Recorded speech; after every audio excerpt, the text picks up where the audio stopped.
All right, Mackenzie, let's check out some of your free skiing. We were doing a little kombi free ski on slalom skis, so trying to change up the radius, a little slalom, GS, back to slalom, kind of like our kombi. We'll watch it at regular motion, maybe slow motion, and then slow it down even more. Here we go.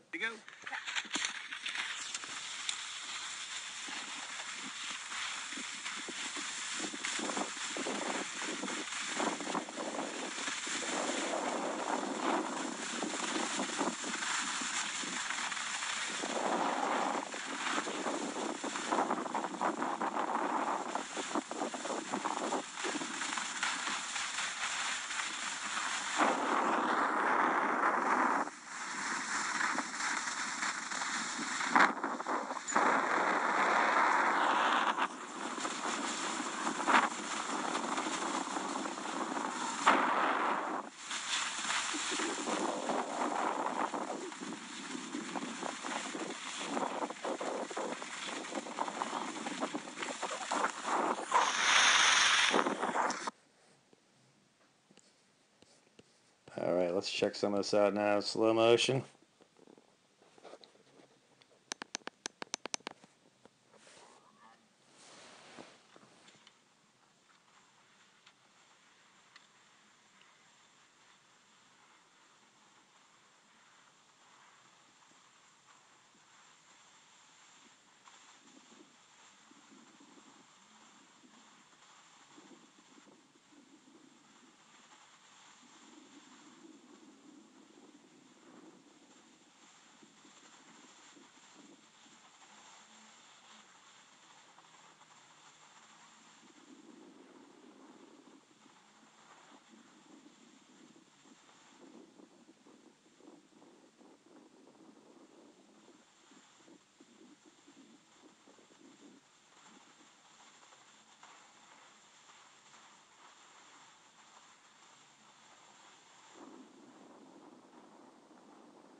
Who's that speed demon passing you there? All right, good stuff, Mackenzie. Made some good improvements this year for sure. All right, let's check this out now, a little slower.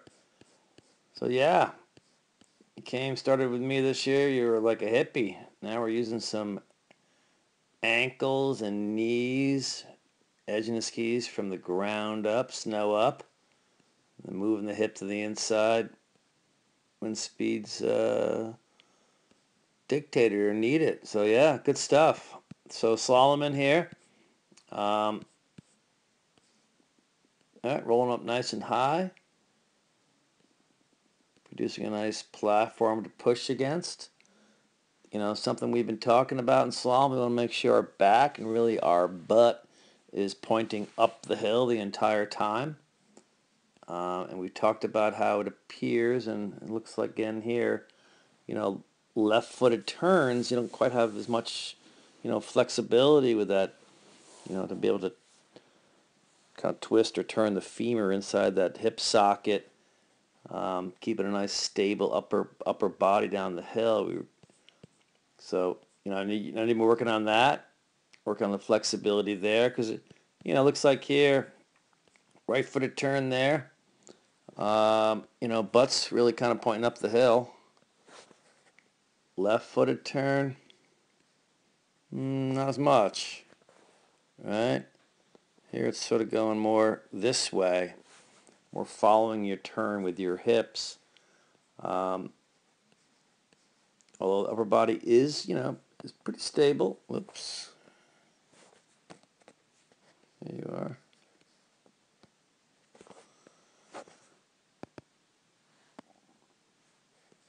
Upper body is fairly square down the hill. Just on those left footers, kind of let the hips twist and rotate a little bit with the direction of travel. So we can't be quite as strong on the outside ski with our pressure. All right, you kind of moved into GS here.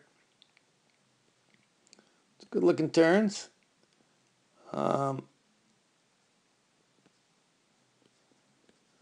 One thing we think we've talked about is particularly left footers tend to get your feet kind of close together through the transition as they come under you. I mean, those are pretty close together. So we're looking for much more consistent width.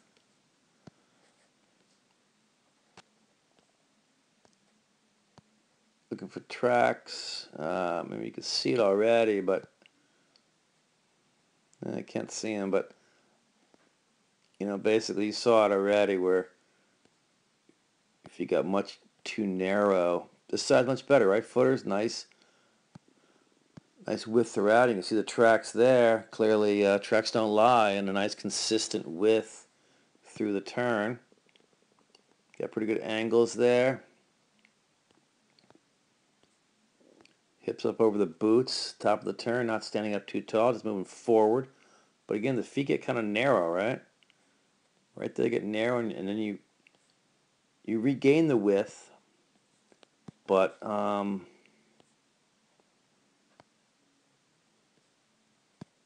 you can see here the tracks, getting wider and wider and wider as the turn progresses, and we want to have a consistent width.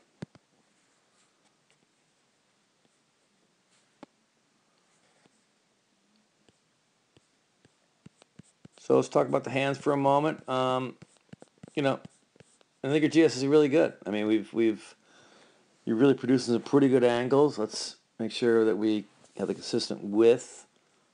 Big left footers. I'd like to see your arm more wipe the counter, meaning kind of drive it out and a little bit more forward through the turn.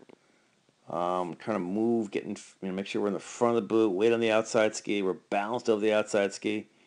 You tend to keep them wide and then bring it forward, really just a pole plant. Let's try to move that arm forward and out over the downhill ski throughout the turn, so there's less motion right at the end there.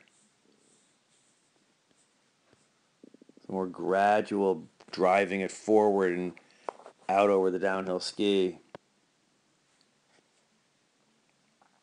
But good stuff. Roll them up nice early there, carving before and against the fall line. Pressure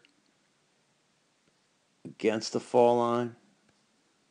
Releasing here. As we talked, feet a little too narrow. Then we're back to slalom.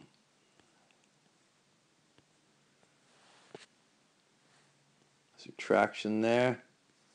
It's good stuff. One thing to keep in mind, remember the pole plant. Remember in the slalom course, we're going to block and plant. We're going to come through, block, and immediately plant. So the pole plant is really at the end of the turn, helps us get recentered and rebalanced. And you need it, to do that the same way in free skiing. And it looks like you're kind of waiting too long, and it's that old ski school plant and then turn around it. Let's try to pole plant a little bit earlier at the end of the turn. Helps us get recentered and rebalanced.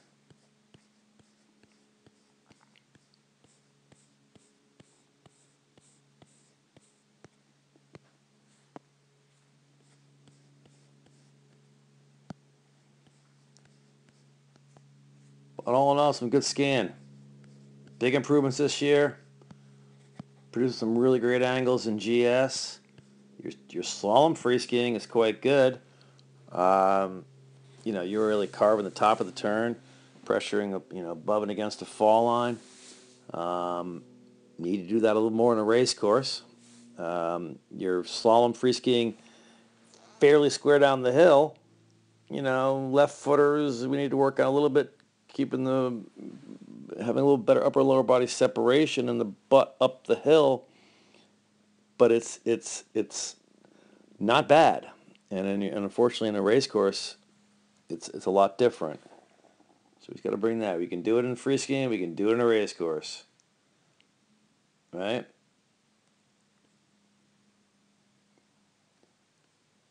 Getting fairly level in there.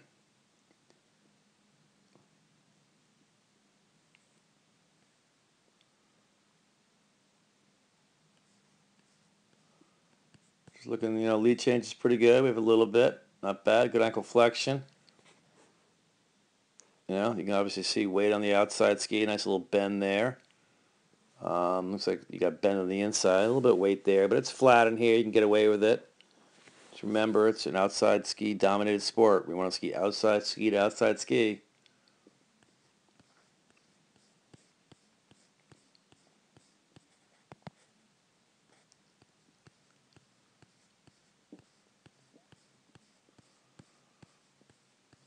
All right, well, good job this year. Big improvements. Let's have some fun next weekend, and we're gonna do it all over again and improve a little bit more next year, right?